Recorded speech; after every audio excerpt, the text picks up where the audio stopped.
এবার বান্দা বলে, আল্লাহ আমি তোমাকে রাজি করতে চাই, শয়তান আমাকে দেয় না। আমি তোমাকে রাজি করার জন্য নামাজ পড়তে চাই, সকালে ফজরের নামাজ পড়ার জন্য আমি মোবাইলে অ্যালার্ম দিয়ে রাখি, আর শয়তানে এমন ভাবে আমাকে ভুলাই দেয়, ফুটবল খেলার জন্য আমাকে আধা ঘন্টা আগে ঘুম থেকে তুলে দেয়, কিন্তু ফজরের জন্য আমাকে সে উঠতে দেয় না, আমাকে উঠতে দেয় না। কথা বলেন ঠিক কিনা? আমি তোমাকে খুশি রাখার জন্য হালাল ইনকাম করতে যাই, কিন্তু সেই শয়তান আমার বউয়ের মাথায় ভর করে বিভিন্ন কথা শোনায়, আমাকে এই জিনিস সেদিক বুঝায় আমাকে সে 2 নম্বরই কাজ করতে দেয়, আমার বন্ধুর কথা শুনে আমাকে সে নেশার মধ্যে ঢুকাই দেয়। আল্লাহ আমি তোমাকে খুশি রাখতে চাই, কিন্তু শয়তান আমাকে দিচ্ছে না। বিভিন্ন বন্ধু বান্ধব এসে আমাকে এমন এমন কান পরা দেয়, অনেকে সুদে লেগে গিয়েছে, অনেকে খারাপ কাজে লেগে গিয়েছে, অনেকে 2 নম্বরের কাজের মধ্যে লেগে গিয়েছে। কথা বলেন ঠিক কিনা?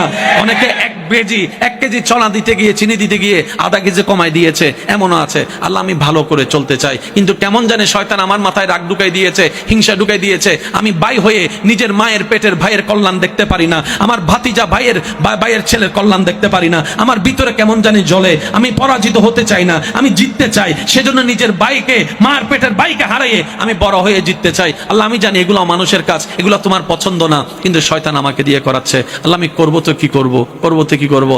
রব বলে যে আমাকে কি সত্যি তুই খুশি করতে চাস? আমরা বললাম আল্লাহ চেষ্টা তো করি তোমাকে খুশি করার, কারণ জমিনটা তোমার, তুমিই থাকতে দিয়েছো, দেহটা তোমার, তুমি আমাকে দান করেছো, চোখ 2টা তো তোমার করা দান। সুবহানাল্লাহ।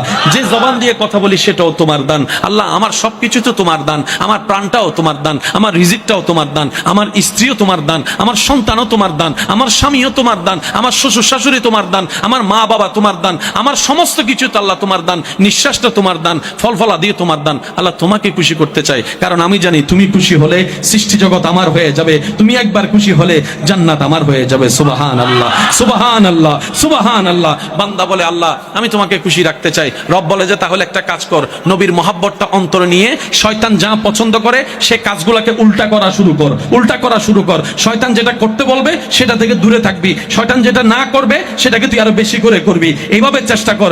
আল্লাহ পাককে বান্দা বলে আল্লাহ আমি চেষ্টা করলেও কেমন জানি অনেক সময় পারি না। রব বলে যে তুই ফেল হলে ফেল হ, সমস্যা নাই, আমাকে খুশি করতে চেষ্টা করেও যদি ফেল হস, এই ফেলটাই 1000 পাশের চাইতে উত্তম হয়ে যাবে, 1000 পাশের চাইতে উত্তম হয়ে।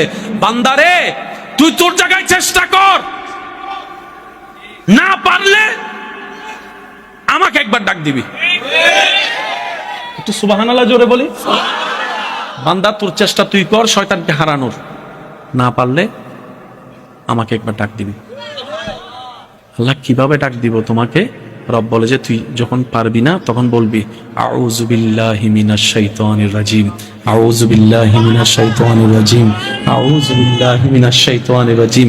বান্দারে তুই মনে মনে একবার বলবি আউযু বিল্লাহি মিনাশ শাইতানির রাজিম।